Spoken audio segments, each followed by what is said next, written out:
Home remedies for whiteheads removal using natural ingredients. Lemon juice. What better way to cure whiteheads from the roots than with a splash of fresh lemon juice? Fresh lemon juice is a popular beauty ingredient that is extensively used to treat skin problems, lighten skin tan and fight dandruff. But how do you remove whiteheads from face using lemon juice? Well, the citric acid present in lemon juice works as a potent astringent that removes whiteheads from the roots by dilating the skin pores and drying out excess oil. Cut a lemon into half and extract the juice by squeezing it. Add the equal amount of water to the juice.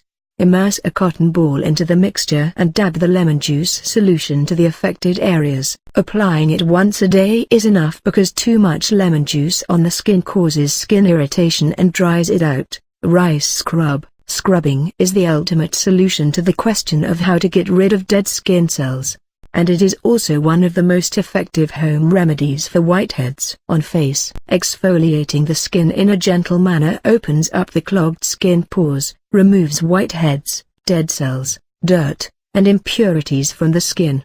The fine grains of rice flour works as an excellent face exfoliant and has the capacity to treat whiteheads on face, nose and chin and prevent them from reappearing in the future. Add 1 teaspoon of honey to 1 teaspoon of rice flour and mix them to form a sticky paste. Smear it on the face and nose, wait for 20 minutes and remove it by gently massaging the face with water. This procedure can be tried 3 times every week. If you like the video, give it a thumbs up and share it with your friends for more natural remedies video. Please don't forget subscribe our channel. Thanks for watching this video.